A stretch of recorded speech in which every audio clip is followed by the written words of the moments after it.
Looking at watch auctions is like looking through a crystal ball, okay? If you can see what's going on at auctions, be them in New York or in Tokyo, okay? You can see what the future of a particular Rolex model is looking like. You can see where the excitement is and the overall just brand value, okay? And 3 Rolexes just broke records at auction, right? Very cool. So everything is great. Yes. And then we found out that the person that bought them was just Rolex. So which is totally legitimate. That's fine. That's fine. But it gives a very false sense of where this market is headed. That's what I'm trying to bite on here. So 3 watches sold at auction, right? They're all interesting. They're all great. We could talk about them all at length. Fine. Of course. But one is far more interesting and I think divisive, right? Really? Okay. Than the other 2, and it's the Rolex Milgauss.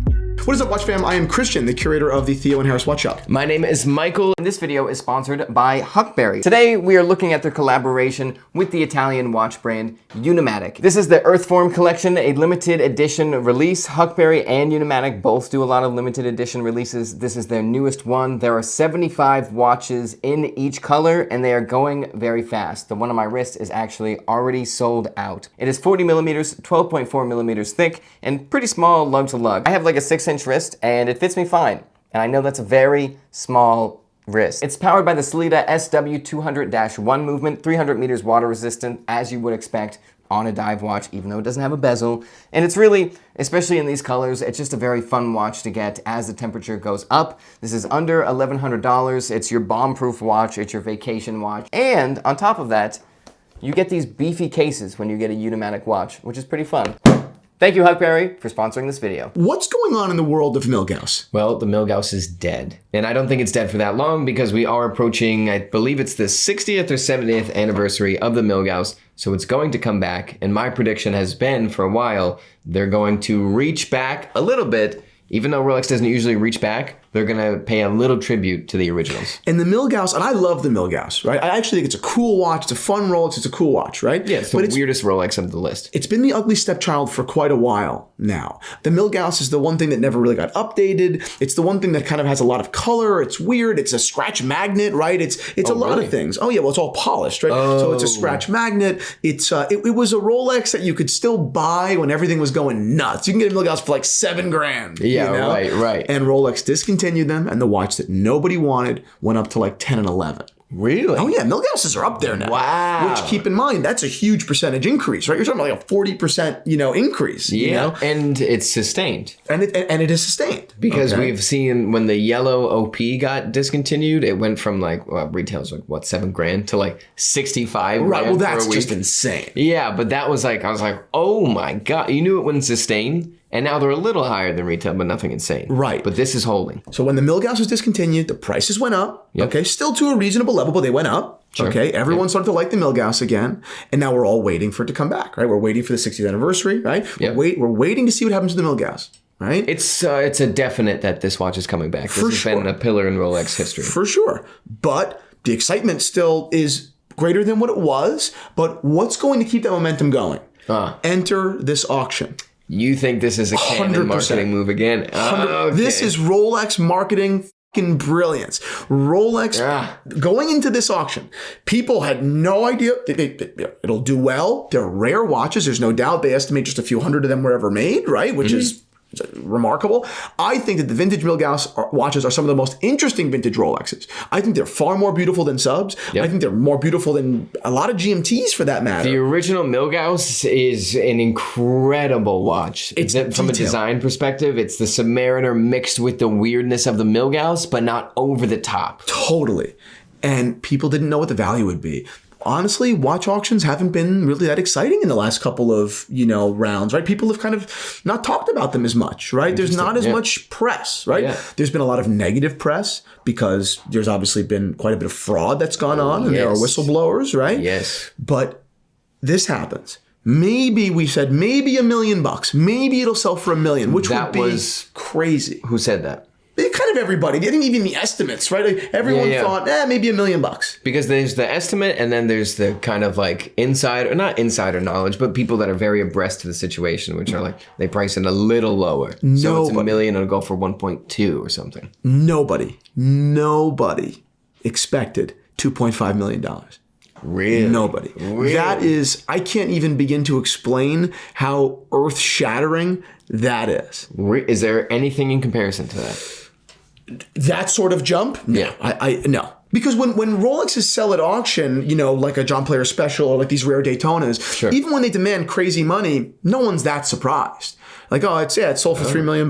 Yeah, well, everyone did love that watch. We knew they were going to be real big bidders on that. Wow, fascinating. You got sheiks bidding on them. The number, it's a made up number. They just write a number on a piece of paper. Yeah, right. Like it just doesn't mean anything. I read an article about a bunch of watches getting sold at an auction, and it was talking about how everybody in this room is so rich. They give you the watch once you win before you send the money, and you just leave, and it doesn't matter. It's a different world. It's a different world. There's so much money. No one expected the Milgauss to get that love. Wow. And then we find out that Rolex bought it. So I wonder, and there's nothing wrong with that. Rolex can buy and fill their whole museum with beautiful watches, and that's great. And plenty of brands, Patek AP, 100%. They do this as well. But it does get weird. But you don't. Why buy something? Why buy something as a brand? The answer is very obvious.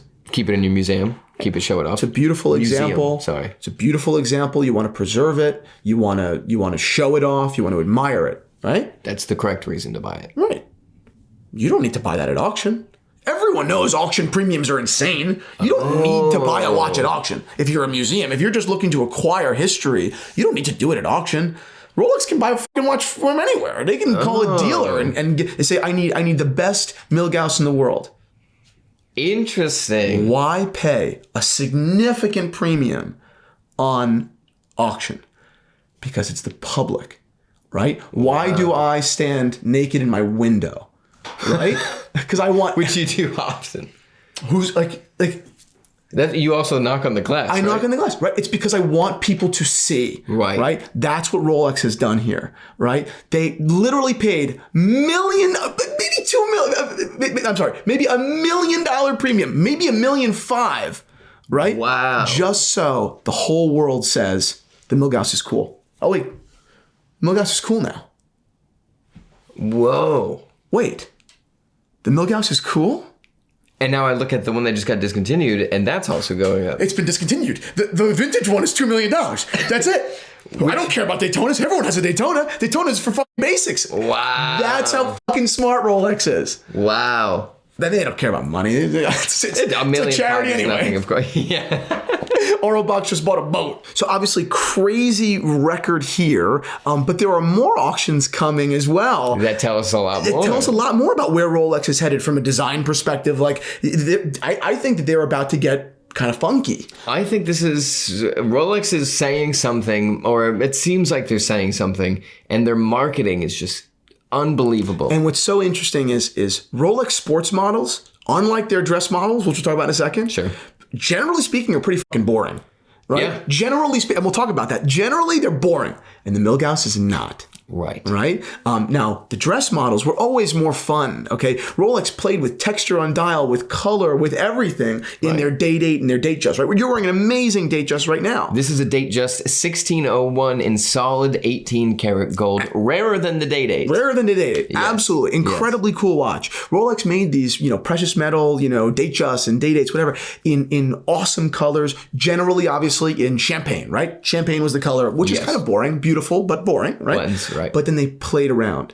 right? This stark white dial, rare dial. My favorite type of dial. They did wild stuff. And obviously some of it is extremely expensive and collectible. Yes. But not as collectible as sports models. Because people are they're boring. People are a little bit boring, and people like sports watches. I like the Datejust and the Datedates. You happen to be boring, and you also happen to have an idealized image of yourself where you'll need a watch that's magnetically resistant. You'll need a Daytona. You'll need this. Whereas I need to feel like the king of the world with a gold Rolex. You're knocking on that window covered in gold jewels. So that's a beautiful Rolex 1601. It is available in the Theo and Harris watch shop. Yes. So go ahead and go over to the watch shop and take a look. We're actually redesigning the whole website now. So that's kind of cool. You're also wearing my favorite watch. I'm also wearing it. I know we're talking about Rolex, so I won't spend a lot of time on AP. But I am one of the boring sports watch guys right now, and I'm wearing an AP. But it's not boring because it's a military dial, Yes. which is the most 70s-ish of AP that I've ever seen. Yeah, but it's from way later.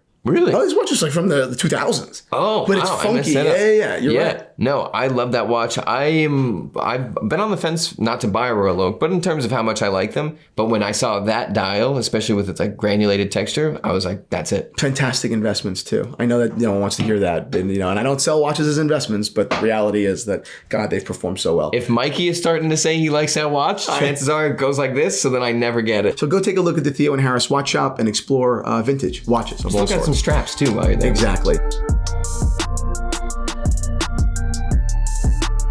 Sports watches are generally boring. The subs, even barring some of the early subs, which were very exciting. Yeah. I think the sub is fairly boring. I think it is. I'm sorry. Speaking of, did you see that guy on Reddit who posted, I forget the exact model, it was the big red date sub that goes for like over 100,000. I didn't see it. He knew nothing about it, Yeah. put it on Reddit to sell it for like $8,000. Oh, and wow. every comment was, do not sell, do not sell. Like people in all caps being like, someone's gonna buy this, do not sell. Wow, how And crazy. He's like, I don't know if it was real or not, because the guy was saying, people are like, don't sell it, send it into Rolex, or don't send it to Rolex, but get it restored. Like, this watch is going to go for an amazing value, like at least $100,000. Oh my And he God. was like, but it's going to cost like $1,000 to restore it. It's like, oh, Everybody was like, oh my God. what? Do you want to say no numbers? He's were? like the most, I guess I could sell it for $25,000. And people were like, no, it's like $100,000 watch. Oh and he my listed it at God. 25, I think. And it's sold. Okay, so it's the M6536. Oh, 6536.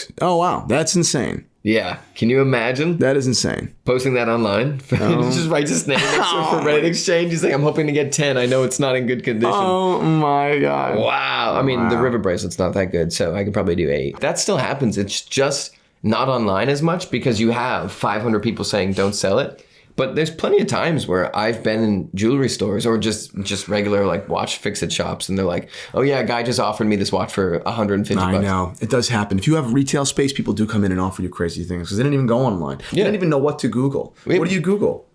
Rolex Submariner? Black Okay, it's Rolex? 10,000. Well, it doesn't and even plus say- it's beat up, so it's probably what, 3? Yeah, right. You know, Crazy. Now the reason why, and I think that's a fairly boring watch, fairly boring, right? Of course. I think that the reason why a lot of these watches, is so famous or so expensive rather, is it's just a legend. You know what I mean? Like they're pieces of history. They're really artifacts, like in a lot of ways, right? They're commercial artifacts. Oh you yeah, know? for lack of a more eloquent way, this is a pretty crappy watch. Oh yeah, Piece of exactly. junk. It's not that interesting That's on, the thing a about- design perspective. Or really, the insides are great. They're strong. They're robust, but Rolex is a marketing machine. Like, exactly. I've had this conversation with people lately, and I'll jump into another auction in a second so you can kind of see how Rolex is going for that organic stuff. Mm-hmm. But the conversation we had was like, no, they're a great watch, but they market things so well Right. that when you get a steel Submariner, you're just getting a steel sports watch from Right. Chronometer Movement. Whereas I think the Milgauss, which is this long lost kind of model, right? And what I mean when I say long lost is the current iteration of Milgauss, or the most recent iteration, just really wasn't really connected to its lineage at all, right? I think that the lineage is so rich and amazing. The Submariner looks a lot more like a classic Submariner, Sure. and a Milgauss looks like a classic Milgauss. There's just such a disconnect. Whenever I talked about the Milgauss, I would always say, but look at the old one with this cool rotating bezel, Yes. this honeycomb dial, everything like that. Broad hands, the lightning bolt. Exactly. And then it kind of seemed like Rolex was like, that is a quirky watch. Like, let's make it really quirky. Yes. And it was odd. Yes, I could see the Rolex meeting being like, "Hey guys, like why did we? Why? I know the Milgauss is cool, but why did we go Todd. so far Todd away?" that left for Longines 3 years ago was the designer. They're like, why did we sign off on Todd's design? What? Yeah, what the fuck is going on? And that's what I feel like happened. Yeah, I would fully agree. So, interesting.